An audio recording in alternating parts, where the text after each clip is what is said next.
Alright, welcome back to a new episode of The Paradox Analyzer, and today I gotta present you some more movies I saw lately. And some are glorious.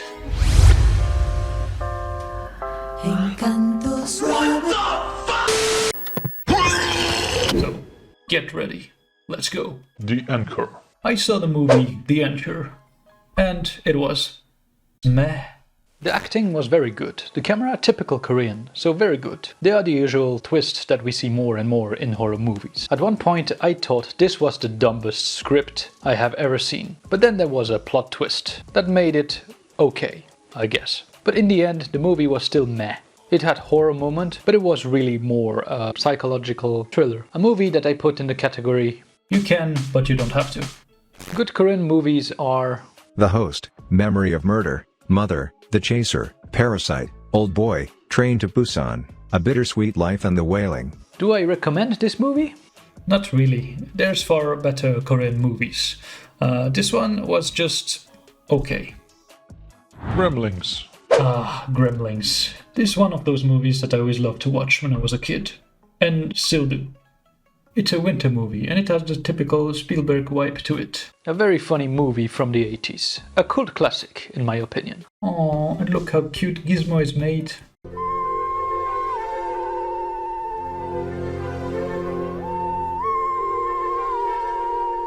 Oh, he's so cute.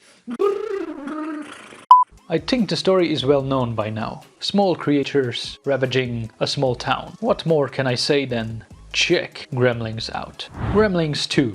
Gremlin 2, or the craziest sequel ever made. So yes, this movie is insane, but insanely funny.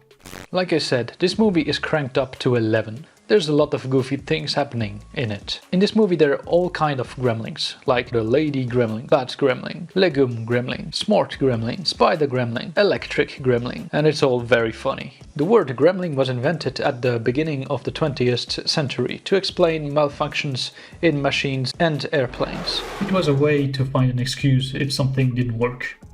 And we see that very well in the movies. Billy's father, who is an inventor, and all the machines he developed. And you push this button. That's no problem. That's absolutely no problem. Don't work. Are you serious? Dick Miller's talking about the cars and almost get killed by one. The old bitch get killed by the chair, the cops with the car, and all the chaos the gremlin caused in the small town. In the second film, this is also the case. The building is a complete mess. The door is broken from the start to the finish, the lights are broken, the elevator, and even the movie breaks at one point. So yes, it's very cleverly written. Do I recommend these movies? Yes, if you have never seen them, I think it's about time. Gremlins are a classic, and wonderful little family movies. Don't miss them. Cold Skin. What the fuck is Cold Skin?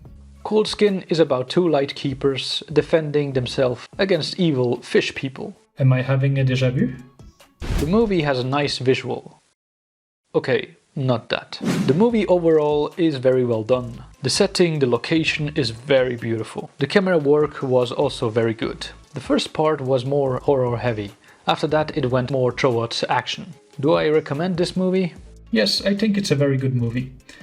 But it has its weakness. It won't be everyone's cup of tea. That's for sure. Sing, sing, sing, jawohl. Yes, for sure.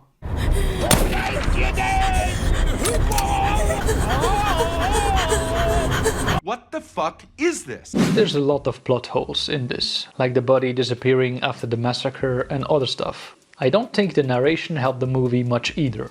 I would have liked a little plot twist, like the two died and the narrative was in a diary, found at the end. That would have reflected the true story of the lifeguard, who disappeared without a trace. But still a nice movie. The Grandmother. This one is a slow-moving horror thriller with some really weird stuff. I mean, look at that.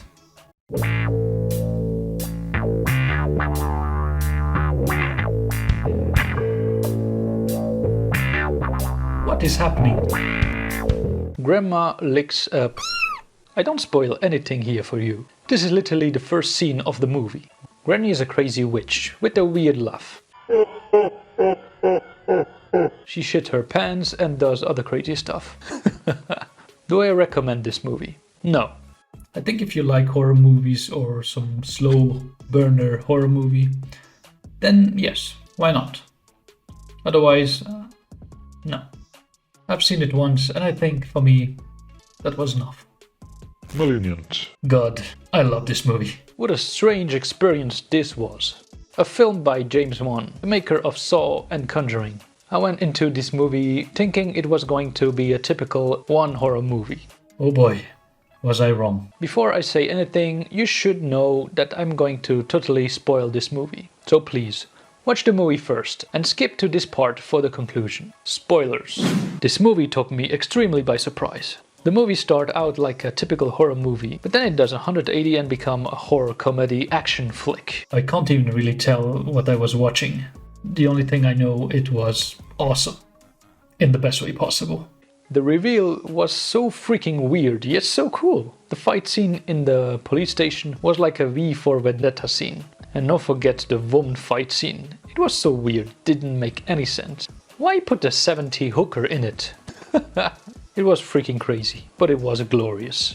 Bloody action and a weird fucked up twist. Sometimes overdramatic music for no reason. Sydney, I'm adopted. What is happening? Do I recommend this movie? Obviously, how could I not? I love it, and I think it's my favorite horror movie of the last 5 years or so. So yeah, definitely a great experience. Alright, if you guys like to hear me talk about movies, just follow me for more, and also let me know in the comments some movies that you like. It can also be lesser known movies. Anyway, have a nice day. Peace.